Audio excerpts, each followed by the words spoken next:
मैं मुकेश कुमार कक्षा 10 के विज्ञान के सभी स्टूडेंट्स का अपने इस YouTube channel Mukesh chemistry lectures पर वेलकम करता हूं।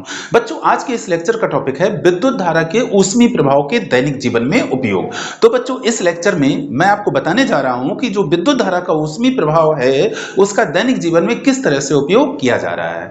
तो बच्चों, आप अपनी कॉपी और पेन के साथ रेडी हो जाएं इस टॉपिक को समझने के लिए और इसका नोट्स अपनी कॉपी में राइट डाउन करने के लिए। तो बच्चों, सबसे पहले मैं आपको विद्युत धारा का ऊष्मीय प्रभाव उसके बारे में एक बार फिर रिकॉल करा देना चाहता हूं ताकि आप रिफ्रेश हो जाएं। तो बच्चों, मैंने आपको पिछले लेक्चर में यह क्लियर किया था कि जब किसी चालक तार में विद्युत धारा प्रवाहित की जाती है तो उस चालक तार का जो ताप है यानी कि टेम्परेचर है वो बढ़ना स्टार्ट हो जाता है। ताप बढ़ने से क्या होता है कि उस चालक तार में ऊष्मीय ऊर्जा संचित होने लगती है, यानी कि उस चालक तार में ऊष्मा उत्पन्न होने लगती है। अब बच्चों, विद्युत धारा के प्रवाहित होने से चालक तार के ताप का बढ़ना या उसमें ऊष्मा का संचित होना, जिससे उसकी ऊष्मीय ऊर्जा बढ़ना स्टार्ट हो जाती है, इस प्रभाव को हम विद्युत धारा का ऊष्मीय प्रभाव या तापीय प्रभाव के नाम से जानते हैं। तो बच्चों, अब इसका दैनिक जीवन में किस तरह से उपयोग हो रहा है इसी पे आधारित है हमारा ये लेक्चर। तो बच्चों, इसे ध्यान से अब आप देखना स्टार्ट करें। तो बच्चों, दैनिक जीवन में इसका कई तरह से उपयोग होता है। इसमें कुछ उपयोग मैं आपके सामने अभी डिस्कस करने जा रहा हूं। उनमें से सबसे पहले मैं आपको विद्युत धारा का के ऊष्मीय प्रभाव का जो सबसे ज्यादा प्रचलित उपयोग है वो है विद्युत बल्ब। विद्युत बल्ब किस तरह से कार्य करता है और इसका फंक्शन क्या है और इसकी स्ट्रक्चर क्या है, इसके बारे में सबसे पहले मैं आपको बताना स्टार्ट कर रहा हूं। तो बच्चों, कंसंट्रेट हो जाइए, विद्युत बल्ब के बारे में सोचना स्टार्ट करिए।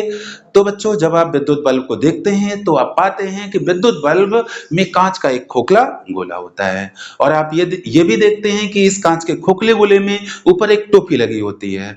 और वो टोपी किसकी होती है, ये जरा आप ध्यान करिए उस विद्युत बल्ब को जो पहले प्रयोग में होता है था।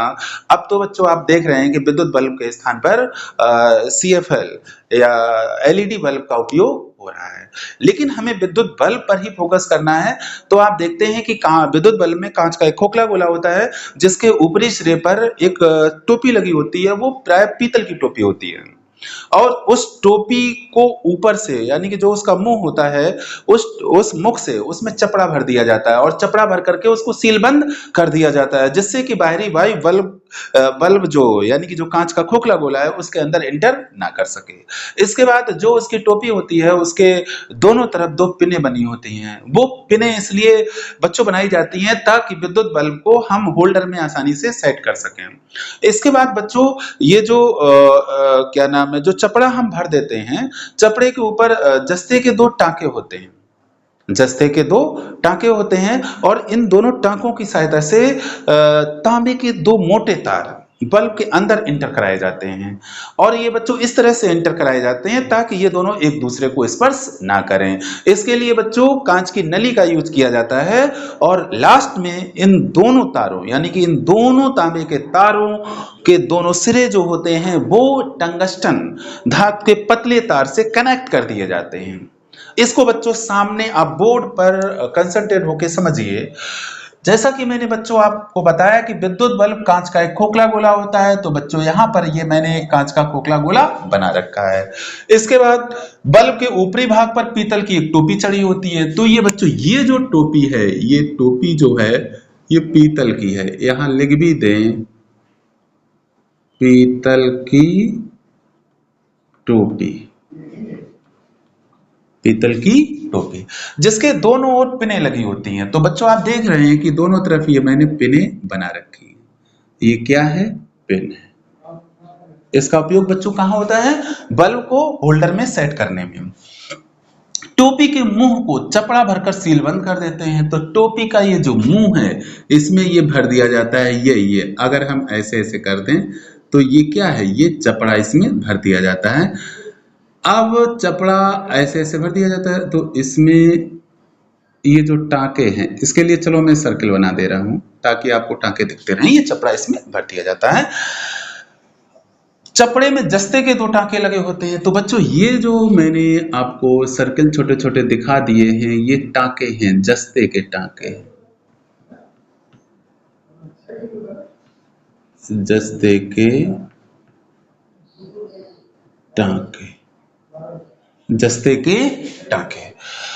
तो मैंने बताया कि चपड़े में जस्ते के 2 टांके लगे होते हैं। इसको और सही से लिख देते हैं ताकि आपको पढ़ने में आसानी हो। जस्ते के टांके। अब मुझे लगता है आपको क्लियरिटी से दिख रहा होगा। दिख रहा है ना बच्चों? हाँ, जस्ते के 2 टांके लगे होते हैं। टांकों का संबंध तांबे के 2 मोटे तारों से होता है। तो बच्चों ये जो डॉटेड डॉटेड ये जो मैंने स्ट्रक्चर बनाई है, ये तांबे के तार हैं। तांबे के तार हैं। ये कांच की नली के अंदर से आ रहे हैं। तो ये क्या है? तांबे के तार। ये भी है और इसको भी है, ले लो। तांबे के तार हैं बच्चों ये तार कांच की एक नली में से होकर बल्ब के अंदर इस प्रकार ले जाए जाते हैं कि आपस में एक दूसरे को स्पर्श ना करें। ये सारी व्यवस्था कांच की नली वाली व्यवस्था ये इसलिए बनाई जाती है कि ये दोनों जो तांबे के तार हैं जिनका संबंध जस्ते के टांकों से है, ये दोनों एक दूसरे को स्पर्श ना करें। इसके बाद इनके अंतिम सिरे जो कि इनके भीतरी सिरों के नाम से जानते हैं, इनके भीतरी सिरों के बीच टंगस्टन का एक बारीक तार जुड़ा होता है जिसे तंतु यानी कि फिलामेंट कहते हैं। ये जो आप जलेबी जैसा तार देख रहे हैं, ये इस तरह से जो मैंने स्ट्रक्चर बना रखी है, ये जो जलेबी जैसा आप तार देख रहे हैं, ये बहुत बारीक तार होता है।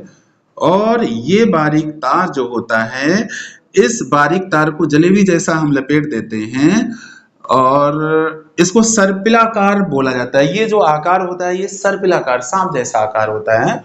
यहाँ पर तांबे के तार का एक सिरा यहाँ फिट कर देते हैं, दूसरा सिरा यहाँ फिट कर देते हैं। तो ये जो सर्पिलाकार तार आप देख रहे हैं, ये किसका है? टंगस्टन का है। टंगस्टन का तार इस तरह से इसलिए लपेटते हैं ताकि काफी अधिक लंबाई कम से कम स्थान में आ जाए। और ये पतला तार होता है। हालांकि बच्चों इसकी एक जो सबसे महत्वपूर्ण विशेषता है वो ये है कि इसका गलनांक बहुत अधिक होता है, यानी कि 3400 डिग्री सेल्सियस होता है। इसके साथ ही साथ इसका प्रतिरोध भी बहुत अधिक होता है। तो ये बातें आप ध्यान में रखेंगे कि जो टंगस्टन का तार होता है इसका गलनांक बहुत अधिक होता है, लगभग 3400 डिग्री सेल्सियस होता है और इसका प्रतिरोध भी बहुत अधिक होता है। तो बच्चों ये स्ट्रक्चर हाँ इसको लिख भी लें, ये टंगस्टन तंतु है। टंगस्टन तंतु है। फिलामेंट को बच्चों तंतु कहते हैं, टंगस्टन तंतु है। तो ये पूरी संरचना है विद्युत बल्ब की है, ये तो आप जानते हो। ये कांच का जो आकार है, ये कांच का खोखला गोला है। अब बच्चों इसका फंक्शन देखिए, इसकी कार्य विधि देखिए। बच्चों आप क्या करते हैं कि इस बल्ब को होल्डर में लगाते हैं। किस में लगाते हैं? होल्डर में। जब आप होल्डर में इसको सेट करते हैं पिन के थ्रू, तो विद्युत धारा जस्ते के टांकों से होकर के तांबे के तारों में आती है और तांबे के तारों से होकर टंगस्टन तंतु के अंदर एंटर करती है। कौन? विद्युत धारा। It means electric current. इससे होता क्या है कि इस तंतु में ऊष्मा उत्पन्न होती है और ऊष्मा उत्पन्न होने से इसका टेम्परेचर बढ़ना स्टार्ट हो जाता है। जब इसका टेम्परेचर बढ़कर के 1500 से लेकर के 2500 डिग्री सेल्सियस तक पहुंच जाता है, तब ये जो तंतु है टंगस्टन का, बच्चों इसमें बहुत अधिक ऊष्मा उत्पन्न होने का कारण ये है कि टंगस्टन जो धातु है ये उच्च प्रतिरोध युक्त है। इसका प्रतिरोध कैसा है? उच्च है, जैसा कि मैंने अभी आपको बताया। तो इसका टेम्परेचर बढ़ता है और बढ़कर के जब ये 2500 डिग्री सेल्सियस के आसपास पहुंच जाता है तो ये श्वेत तप्त हो जाता है, एकदम व्हाइट हॉट हो जाता है। व्हाइट हॉट हो जाता है, श्वेत तप्त हो जाता है। तो इससे क्या होता है? इससे ये प्रकाश उत्पन्न करने लगता है और बल्ब जो है वो कैसा हो जाता है? दीप्तमान हो जाता है, यानी कि प्रकाश उत्पन्न करने लगता है। तो वही पूरी बात है, जब बल्ब को होल्डर में लगाकर स्विच ऑन करते हैं तो विद्युत धारा तांबे के तारों में से होकर फिलामेंट में बहने लगती है। फिलामेंट का प्रतिरोध अधिक होने के कारण इसमें विद्युत धारा के बहने पर काफी अधिक ऊष्मा उत्पन्न होती है, जिससे फिलामेंट का ताप बढ़कर 1500 से 2500 डिग्री सेल्सियस तक हो जाता है। इतने अधिक ताप पर फिलामेंट गर्म होकर श्वेत तप्त हो जाता है और बल्ब प्रकाश देने लगता है। तो ये बच्चों विद्युत धारा के ऊष्मीय प्रभाव का सबसे अच्छा एग्जाम्पल है, सबसे बेस्ट एग्जाम्पल हम इसको कह सकते हैं। कौन? विद्युत बल्ब। तो विद्युत बल्ब की स्ट्रक्चर क्या है और विद्युत बल्ब का फंक्शन कैसा है, किस तरह से विद्युत बल्ब वर्क करता है, मैं समझता हूँ आपको समझ में आ गया होगा। अब बच्चों इसमें जैसा कि आप देख पा रहे हैं, इसमें मैंने विद्युत बल्ब लिख रखा है, विद्युत ऊष्मक भी लिखा है, इलेक्ट्रिक हीटर, विद्युत ऊष्मक जिसको हीटर बोलते हैं, जनरल लैंग्वेज में केवल हीटर बोलते हैं। स्त्री से बच्चों हो सकता है आप थोड़ा डिस्टर्ब हो रहे हो कि स्त्री कहाँ से आ गया ये वर्ड। बच्चों यहाँ स्त्री का मतलब है प्रेस, स्त्री से मतलब है प्रेस, तो ये इलेक्ट्रिक प्रेस होती है बच्चों, इलेक्ट्रिक प्रेस, जिससे आप अपने कपड़ों में तह बनाते हैं, और ये इलेक्ट्रिक हीटर है। तो ये बच्चों ये जो तीनों उपकरण मैंने आपके सामने लिखे हुए हैं, ये तीनों उपकरण विद्युत धारा के ऊष्मीय प्रभाव पर आधारित हैं और बहुत ज्यादा प्रचलित उपकरण हैं। ठीक है बच्चों, तो अब बच्चों विद्युत बल्ब आपको मैं समझता हूं समझ में आ गया होगा। अब आप इसका स्क्रीनशॉट लें और इसे अपनी कॉपी में नोट करें, फिर इसके बाद आगे की बात मैं आपको बताना स्टार्ट कर रहा हूं। अब बच्चों विद्युत बल्ब से संबंधित कुछ महत्वपूर्ण पॉइंट हैं जिन्हें जान लेना आपके लिए बहुत आवश्यक है। बच्चों जैसा कि मैंने अभी आपको क्लियर किया कि जो टंगस्टन का तंतु है उसका गलनांक 3400 डिग्री सेल्सियस होता है, लेकिन प्रायः ये देखा गया है कि 2100 डिग्री सेल्सियस से उच्च ताप पर यह धीरे धीरे बाष्पित होने लगता है, यानी कि इसका बाष्पीकरण स्टार्ट हो जाता है। और बाष्पीकरण से बच्चों क्या होता है, जो बल्ब की कांच की दीवार है, बल्ब की जो दीवार होती है वो बच्चों कांच की होती है, उसमें ये जमने लगता है, उसमें टंगस्टन बाष्पित होकर के धीरे धीरे जमने लगता है। तो इससे क्या होता है बच्चों, इससे कुछ समय के पश्चात बल्ब से बाहर आने वाला प्रकाश आपको धुंधला दिखाई देने लगता है। तो आपने ये देखा भी होगा, जो बल्ब काफी अधिक समय से यूज हो रहे होते हैं उनसे बाहर आने वाला प्रकाश धुंधला पड़ जाता है।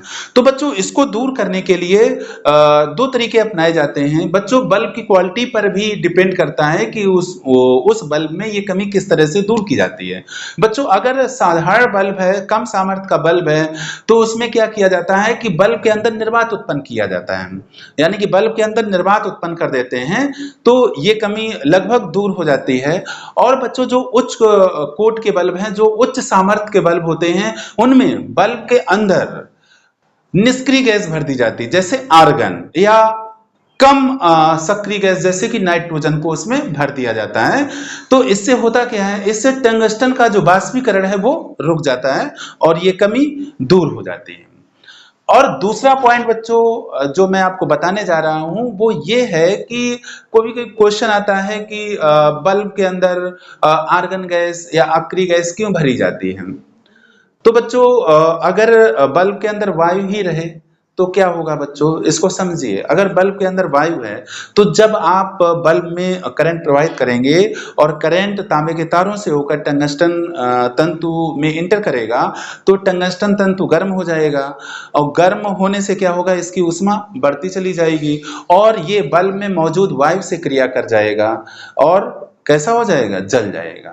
तो इस कमी को दूर करने के लिए इसमें निष्क्रिय गैस या अक्रिय गैस आर्गन भर दी जाती है, या निर्वात उत्पन्न कर दिया जाता है, या नाइट्रोजन भी भरी जाती है इसमें।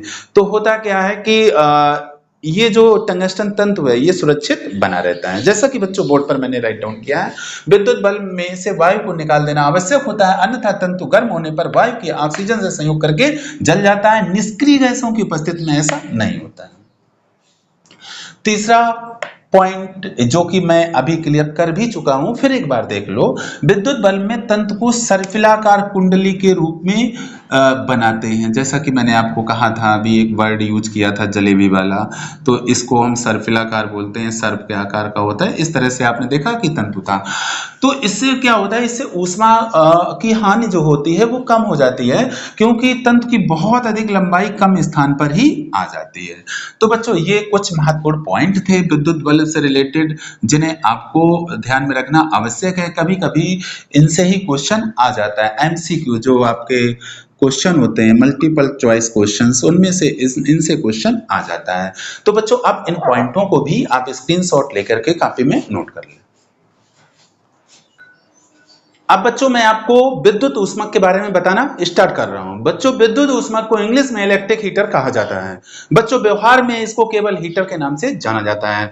तो हीटर शब्द जब आपके सामने आता है तो आपके दिमाग में तुरंत ये उपकरण आ जाता होगा जिसके जिसके द्वारा मुख्यतः हम लोग रसोई में जिसको यूज करते हैं, विद्युत ऊष्मक को रसोई में यूज करते हैं, यानी कि हीटर को रसोई में यूज करते हैं और इसके द्वारा खाना भी पकाते हैं और विभिन्न किचन के काम करते हैं इसके द्वारा।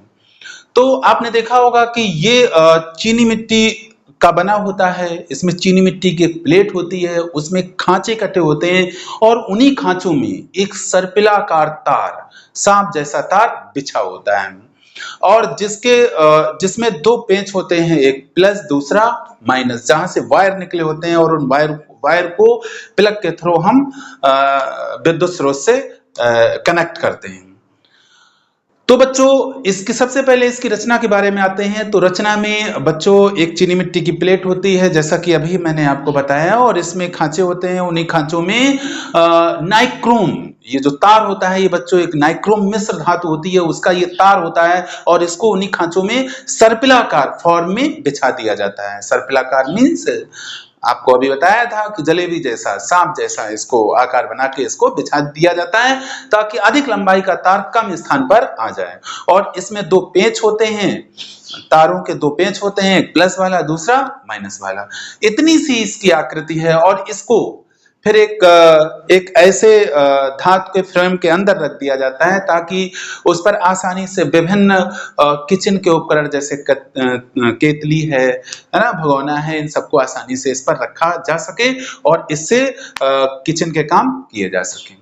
अब बच्चों आते हैं कि इसमें नाइक्रोम, मैंने कहा कि जो तार है ये किसका होता है, नाइक्रोम मिश्र धातु का, और इस तार को हम तापक तार कहते हैं। बच्चों मैंने यहाँ पर ये एक स्ट्रक्चर बना रखी है, हालांकि अभी देखने पर हो सकता है आपको ये स्ट्रक्चर ना समझ में आए। बच्चों ये चीनी मिट्टी की प्लेट है, चीनी मिट्टी की प्लेट है। हाँ बच्चों चीनी मिट्टी के बारे में आप कुछ बातें जान लें।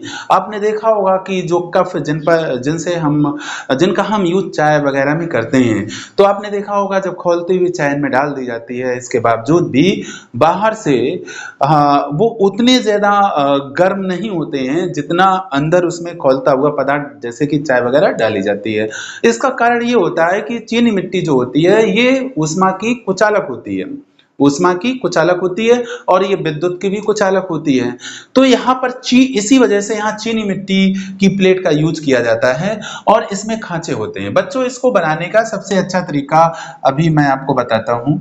आप इसको ऐसे कर सकते हैं, यूं ऐसे बनाया, फिर इसको ऐसे करें, फिर ऐसे करें, फिर ऐसे करें, ठीक है। यहाँ मैंने डबल डबल खांचा बनाया हुआ है, तो डबल डबल खांचा भी आप बना सकते हैं। इसको डबल कर दें, इसको ऐसे डबल मार दें, इसको भी ऐसे डबल कर दें, इसको भी ऐसे डबल कर दें, इसको भी ऐसे डबल कर दें, लास्ट में इसको भी ऐसे डबल कर दें। पेंसिल से बनाएंगे आसानी से बन जाएगा। फिर इसको आप साफ कर दें, हटा दें, इसको आप हटा दें और यहां पर आप क्या करें, एक पार्टीशन बना दें, एक पार्टीशन आप यहाँ थोड़ा अंदर बना दें, एक पार्टीशन ये अंदर बना दें थोड़ा, ठीक है। और इस वाले खांचे को यहीं से बंद कर दें और इस वाले खांचे को यहाँ स्टार्ट करें, इसको यहाँ पर ऐसे बंद कर दें, ठीक है। और ये वाला जो अंदर वाला जो आकार आप देख रहे हैं, देख पा रहे हैं अंदर वाले आकार को, तो इसको ऐसे करें, इसको ऐसे कर दें, इस पार्टीशन को डबल कर दें और इस पार्टीशन को भी ऐसे डबल कर दें और यहाँ से आप ऐसे इसको ले जाएं, ठीक है, और यहाँ से इसको ऐसे डबल कर दें, ठीक है। इसको ऐसे जोड़ दें, इसको ऐसे जोड़ दें, ठीक है। तो ये खांचा, हालांकि ये कम जगह थी तो मैंने इस तरह से आपको बनाकर बताया। अब इसमें आप क्या करेंगे, ये तो बाहरी जो आकार आप देख रहे हो चीनी मिट्टी की प्लेट है, इसको लिख दें चीनी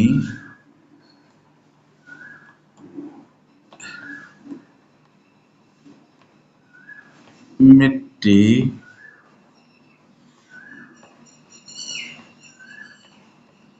की प्लेट। तो आप देख पा रहे होंगे इसमें मैंने खांचे बना रखे हैं। एक ये खांचा है, ठीक है, फिर ये पार्टीशन है, फिर यहाँ से आपको दूसरा खांचा यूं मिल रहा है, फिर यहाँ से आपको तीसरा खांचा जिसके लिए कम स्पेस बचा है मेरे पास, ये ऐसे मिल रहा है आपको, ठीक है। तो अब इसमें क्या होगा, हमें मिश्र धातु नाइक्रोम का तार बिछाना होगा। तो या तो आप इसको यहां से, यहाँ ये पॉजिटिव एंड होता है, पॉजिटिव सिरा होता है, धनात्मक सिरा होता है, यहां से इसको ले जाएं और ऐसे ऐसे ऐसे ऐसे ऐसे ऐसे बिछाते हुए इसको ले जाएं। जगह कम है बच्चों, आप समझो ऐसे ऐसे इसको बिछाते हुए ले जाएंगे, ऐसे ऐसे ऐसे ऐसे बिछाते हुए ले जाएं और इसको ऐसे बाहर लेते चले आए, ऐसे ऐसे बिछाते हुए और ले जा करके एक यहाँ पर होता है पेज निगेटिव एंड, और यहाँ इसको कनेक्ट कर दें। नहीं समझ में अगर आया है बच्चों, अभी जब मैं इसको साफ करूंगा इसके बाद फिर दोबारा आपको ये समझा दूंगा। तो इस तरह से बच्चों इस नाइक्रोम के तार को, नाइक्रोम मिश्र धातु के तार को इसके अंदर बिछा दिया जाता है। और ये दो पेंच हैं, एक पेंच को हम पॉजिटिव वाले को P मान लेते हैं, निगेटिव वाले को Q मान लेते हैं। ये संबंधक पेंच है। क्या है? संबंधक पेंच। और ये जो मिश्र धातु का ये जो तार है जलेबी जैसा, इसको कहते हैं तापक तार। क्या कहते हैं? तापक तार। ठीक। अब इसके बाद बच्चों जब इसका फंक्शन आप समझिए, जैसा कि मैंने बताया, इन पेंचों, संबंधक पेंचों का संबंध हम विद्युत धारा स्रोत से जब करते हैं तो विद्युत धारा इस मिश्र धातु यानी कि नाइक्रोम मिश्र धातु के तार में बहने लगती है और इसका टेम्परेचर बढ़ना स्टार्ट हो जाता है। और टेम्परेचर बढ़ने से क्या होता है कि ये ऊष्मा उत्पन्न करती है और उसी ऊष्मा का यूज हम विभिन्न कार्यों में, किचन के विभिन्न कार्यों में करते हैं। बच्चों नाइक्रोम मिश्र धातु का जो गलनांक होता है वो बहुत उच्च होता है, लगभग 1400 डिग्री सेल्सियस होता है। इसलिए इसको अधिक ताप तक गर्म कर सकते हैं और जिससे कि पर्याप्त ऊष्मा भी हमें प्राप्त हो जाती है। अब बच्चों इसकी कुछ बातें मैंने बोर्ड पर राइट डाउन कर रखी हैं, कुछ क्या लगभग बच्चों सारी बातें मैंने बोर्ड पर भी राइट डाउन की हैं। इनको एक बार रीड कर देते हैं ताकि आपको क्लैरिटी हो जाए।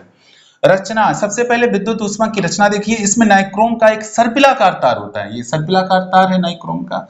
इसको ऐसे ऐसे बिछाया है मैंने इस तरह से। यहाँ स्पेस कम था तो आपको बिछा हुआ सही से नहीं दिख रहा होगा। जो चीनी मिट्टी की प्लेट पर खुदे हुए खांचों के अंदर बिछा रहता है, इसे तापक तार कहते हैं। ये नाइक्रोम का जो तार है इसको क्या कहते हैं बच्चों? तापक तार कहते हैं। इसके दोनों सिरे प्लेट पर लगे संबंधक पेचों P व Q से जुड़े रहते हैं। नाइक्रोम निकिल व क्रोमियम, निकिल धातु है, क्रोमियम भी धातु है। निकिल तथा क्रोमियम की मिश्र धातु होती है जिसका गलनांक उच्च होता है, लगभग 1400 डिग्री सेल्सियस होता है। यह बिना पिघले उच्च ताप तक गर्म की जा सकती है तथा वायु से मिलकर ऑक्सीकृत भी नहीं होती है। तो बच्चों इसी वजह से इसमें नाइक्रोम मिश्र धातु का तार यूज करते हैं। अब कार्य विधि बहुत सिंपल है। जब संबंधक पेंचों P व Q के द्वारा तापक तार में विद्युत धारा प्रवाहित की जाती है तो तार लाल तप्त, रेड हॉट हो जाता है। आपने देखा होगा कि एकदम खून जैसा लाल हो जाता है तार, उसको रेड हॉट कहते हैं। और इससे ऊष्मा निकलने लगती है और इसी ऊष्मा का हम क्या करते हैं? यूज करते हैं। इससे संबंधित कुछ महत्वपूर्ण पॉइंट हैं जिन्हें जान लेना जरूरी है। नाइक्रोम का विशिष्ट प्रतिरोध काफी अधिक होता है और तांबे से लगभग 60 गुना होता है, जिस कारण आवश्यक प्रतिरोध का तापक तार बनाने के लिए बहुत अधिक लंबा तार नहीं लेना पड़ता है। तो ये भी एक वजह है। दूसरी बात, तापक तार को सीधा न रखकर सर्पिलाकार कुंडली के रूप में इसलिए रखते हैं ताकि तार की अधिक लंबाई कम स्थान में ही आ जाए और अधिक ऊष्मा मिल सके। चीनी मिट्टी ऊष्मारोधी तथा विद्युत की कुचालक होती है। तो ये बच्चों इलेक्ट्रिक हीटर था, यानी कि विद्युत ऊष्मक था। अब आप इसका स्क्रीनशॉट लें और इसे अपनी कॉपी में नोट कर लें। अब बच्चों मैं आपको बताने जा रहा हूं कि विद्युत स्त्री, इट मींस इलेक्ट्रिक प्रेस की संरचना क्या है और ये कैसे कार्य करती है, यानी कि इसकी कार्यविधि क्या है। तो बच्चों ध्यान से समझें। बच्चों यहां पर भी जो तापक तार है वो नाइक्रोम का ही होता है, यानी कि इसमें भी नाइक्रोम का हम तापक तार लेते हैं और इस नाइक्रोम के तापक तार को एक अभ्रक की पतली चादर पर एक समान रूप से लपेट देते हैं, यानी कि सपाट रूप से लपेटते हैं। जैसे कि बच्चों ये अभ्रक की पतली चादर है, इस पर नाइक्रोम का तापक तार इस तरह से एक समान रूप से बिछा दिया जाता है यानी कि लपेट दिया जाता है। फिर इस अभ्रक की पतली चादर को जिस पर मैंने नाइक्रोम का तापक तार एक समान रूप से लपेटा है यानी कि सपाट रूप से लपेटा है, इसको स्त्री यानी कि प्रेस की तली, बच्चों जो स्त्री होती है उसकी यानी कि जो प्रेस होती है उसकी तली लोहे की होती है। ये जो तली है ये बच्चों, जैसे मैंने यहाँ पर स्त्री का ये स्ट्रक्चर बना रखा है, यहाँ पर ये जो तली है ये लोहे की होती है और इसी तली पर एक और अभ्रक की पतली चादर होती है, उसके ऊपर इस पतली चादर को जिस पर नाइक्रोम का तापक तार लपेटा गया है इसको उसी पर रख देते हैं। यानी कि इस तरह से इसको हम कह सकते हैं कि इस तरह से जो तली आती है किसकी, स्त्री की जो तली होती है वो इस तरह से आ जाती है। एक पार्ट ये है, दूसरा पार्ट ये इस तरह से आप देख लो।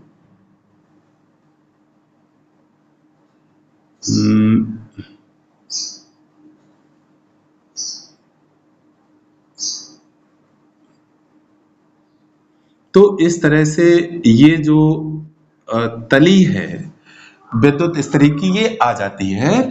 और तो आप इस बात को समझ गए होंगे कि यहाँ अभ्रक की एक दूसरी पतली चादर पर अभ्रक की उस चादर को जिस पर नाइक्रोम का तार लपेटा गया है उसको रख दिया जाता है।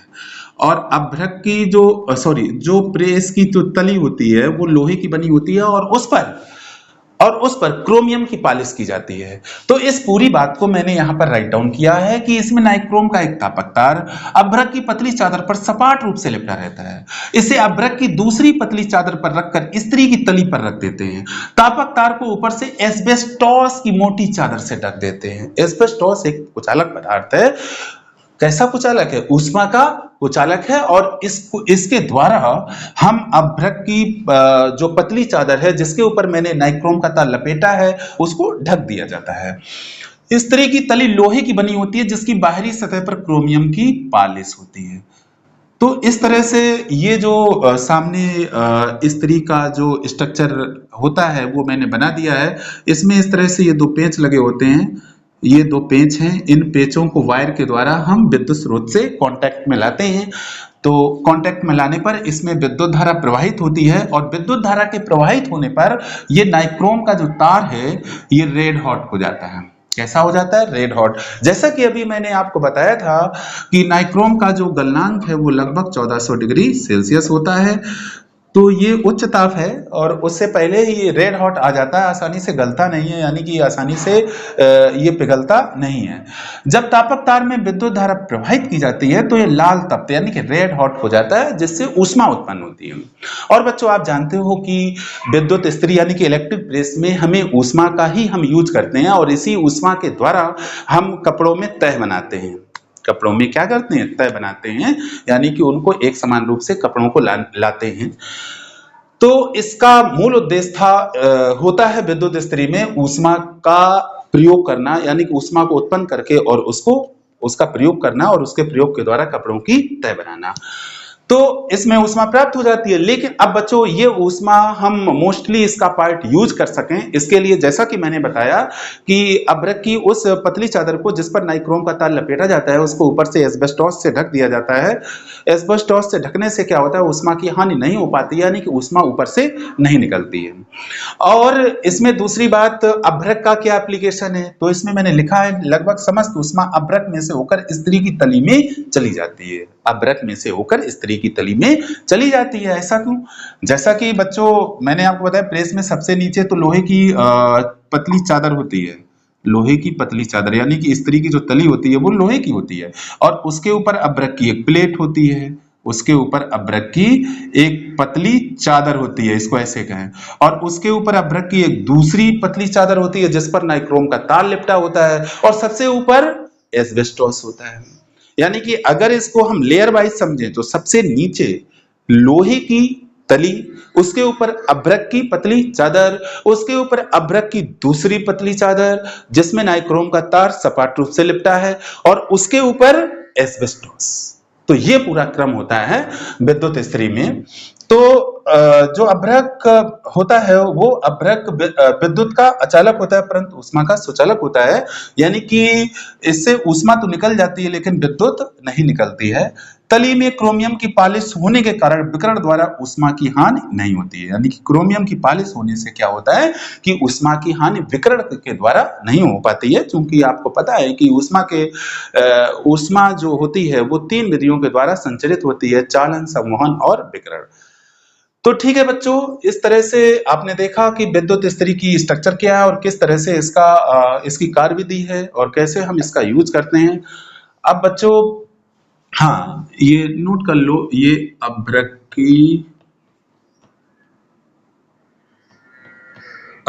की पतली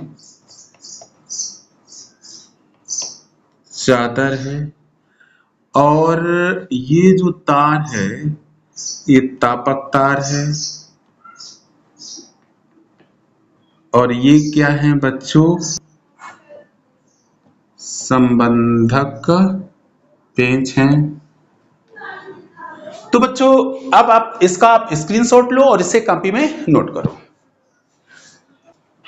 तो बच्चों अब इस लेक्चर को यहीं पे समाप्त करते हैं। Thank you so much.